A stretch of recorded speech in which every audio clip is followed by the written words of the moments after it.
Welcome to Prepper Nation. I'm John. Thank you very much for being here. We need to talk about food scarcity, famine, the great food shortage that is on the way. Because why not? We have to talk about this once a week because once a week, these rumors make their rounds through the prepping community and they get, there's some good creators out there whom I really respect and they know who they are. And there are some creators out there that terrify people when they really shouldn't do it. And so we're going to cover this topic, but we're going to do it in a level-headed way. I'm not here to gloom and doom you. Not here to sell you any kind of survival food or anything like that. Okay, so we're just going to have a candid discussion about food shortage and famine and what we can expect moving forward.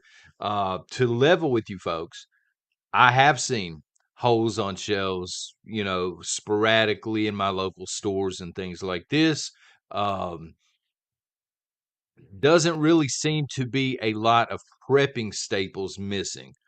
I'm not seeing any missing powdered milk, rice, beans, anything like this, powdered Gatorade. I'm not seeing that. Canned foods are there.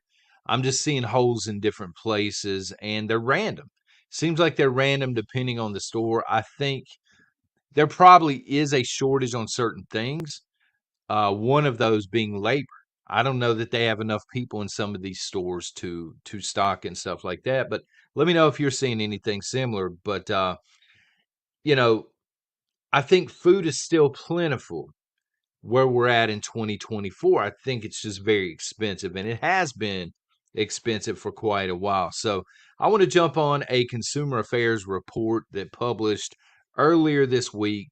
They were talking about Pennsylvania exclusively. They were there. They were interviewing uh, grocers and general managers and people that run and own small chains and things because Pennsylvania back in 2023, just last year, saw the most food inflation of any of the 50 states. They're sitting at 8.2%. So they took January 2024, compared it to January 2023, and food has went up 8.2%. That's a cold, hard fact for all of the folks out there that's like, food inflation's not real. You're making it up. You're trying to sell me Campbell soup over here, son. Again, I'm not trying to sell you anything. That comes straight from Consumer Affairs. I don't know why they would lie about that, to be honest with you. Um, they specifically say in the article the volume is getting tighter, which means they do have a little bit less to ship to each individual store. Thus, it creates a price increase. Supply and demand, y'all know how that stuff works. Um, and people are forced to buy less. And again, I don't know what it is here in North Carolina or what it was in 2023. I don't know if it's 8.2%. Now, again, that's across the board. You may think it's 15, you may think it's 30. And on some items, beef, poultry, stuff like this, it probably is. Dairy, but other items that haven't went up that much going to offset that grocery wise. I don't know that I'm sitting at 8.2%, but I do know that we are paying more. We have been for a couple of years now, and we've been buying less as a result until recently. And stick around to the end. I'll explain to you what we've done. So, um, shoppers in Pennsylvania are spending 61.50, $61.50 more per shopping trip. Um, and again, we were for the longest time spending more per shopping trip, and that sounds pretty accurate. We were spending probably $50 or more every shopping trip, and it adds up after a while. When you've got kids, man, it adds up. It really does. If you don't mind, take a moment to hit subscribe if you're new here to the channel, or if you're just trying to hide from the authorities. They already know you're here, son. We we are here to tell it, not to sell it. And I'd appreciate if you subscribe to the channel. All right, so it's not just a food issue. And this is where I'm not gonna pigeonhole this conversation into, oh my God, a famine is coming. A global economic famine. Look, if there's a global famine, it's going to affect third world countries. I get it. You might be in Portland. You might think you live in a third world country. but it's not going to affect the United States other than price and availability of certain brands and things. Okay, at least not yet. If it gets that dire, we'll revisit the subject. But it's not just a food issue.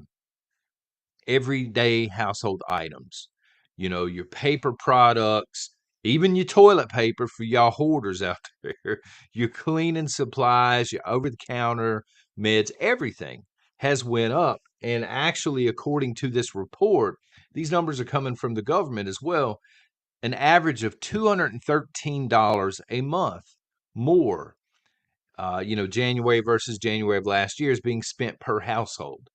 That's groceries, that's your cleaning supplies, everything put together. Um, if you factor in utilities, and here's the deal, I'm going to give it to you straight. Our utilities have skyrocketed. When I say utilities, I'm talking about the electric bill, the water bill. We're being charged more for taxes. I consider that a utility because it's just throwing money into the wind, right? Property taxes and things like this, insurance, both medical and, property insurance, vehicle insurance. If you factor all of that stuff in, the average household here in the United States, for you deniers out there, again, this comes straight from the government, American homes are paying $605 more per month than they were back in January of 2023. So in 1 year, we have seen a jump monthly $605. Now, I don't know where y'all are sitting right now. Some of you might not even be sitting. You might be standing. You might be out in the garden milking cows, Dome Seeker, something like that, right? $605 is a lot of money. I could do some damage as a prepper and or a retro gamer with $605. Prepping comes first, though. $605 is a lot of money just to evaporate. And that's what inflation has done, folks. This is money that we would have had January of last year to spend on other things.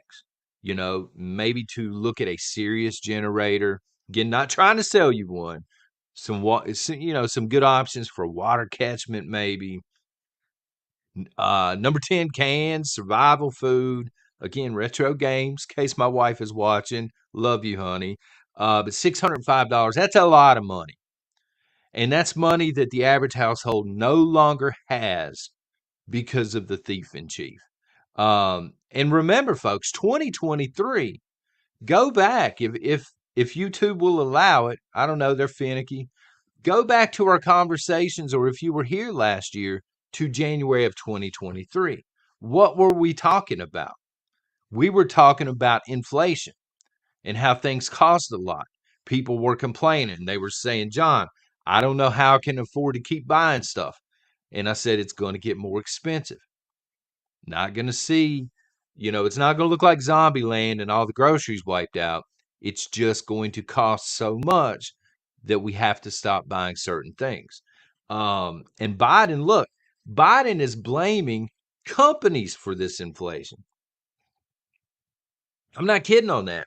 He did I think it was during the Super Bowl, actually. They said he did a press conference from the White House or put some kind of ad or video on social media, and he's pointing the finger, which he said he would never do on the campaign trail. He doesn't pass blame. Y'all remember that? Hopefully you do, because he probably don't. He's pointing directly at companies and he's saying it's the company's fault. He said, and I don't know if y'all can verify this, the cost of eggs, milk, chicken, and gas have all come down. The eggs, the milk, the chicken, I would have to ask Ms. Nation. The gas has crept down a little bit, but he left out the part where he jacked it up $2 first, versus Trump. So he's using terms like price gouging. He's saying companies are just price gouging people at this point. Junk fees. I have no idea what this means. Uh, you know, Maybe when it comes to banking, but how are grocery companies charging junk fees? I don't understand what that means. Greedflation. He invented this term, I think. Greedflation, where the inflation is so bad that once it cools off, and I don't think that it has, honestly, Companies just keep doing it because people are so used to it. And shrinkflation. Shrinkflation, I can promise you is happening. I've seen on so many items, not even funny. Sometimes I drink root beer, canned root beer, mug. For anybody that knows, they know. And now the only ones I can find are the mini cans, and they act like it's a novelty and they're doing you a favor. Same price as the regular size cans. But what's going on there? And the reason this is a stupid statement by Joe Biden, I think, is shrinkflation is a company trying to respond to inflation so they don't go out of business. Um, Consumers are spending, again, cold hard fact. You can like Biden, you can be riding with the man, you can like T Man, whatever. You can hate T Man and his gold tennis shoes. These are statistical facts from our government. Consumer spending is up 18%. Biden versus T Man. 18%. The world, your existence was 18% cheaper when T Man was in charge. And this has to be a major campaign piece, I think, a major campaign platform for November.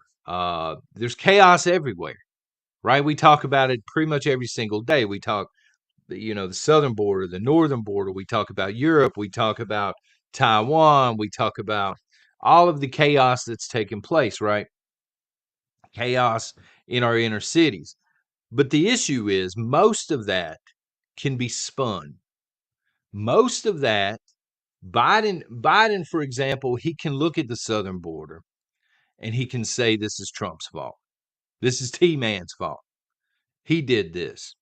He can look at the chaos and the White House can spin it in such a way where uninformed people actually believe T-Man's responsible. He can look at the national debt and he can say it's T-Man's fault. I'm rebuilding the economy. But this is something that he has to own, right? Because it's been 4 years, bro. It's almost 4 years at this point. You can't blame T-Man for this. It is a hard statistical fact. Things cost 18% more now than they did prior to you squatting in the White House. It's fact. It's coming from your own government that you were in charge of. You were at the top of the food chain here. You were the man making the decisions, I guess. This is on you. And this is not something that you can spin. And it's something that affects every single one of us. Every one of us.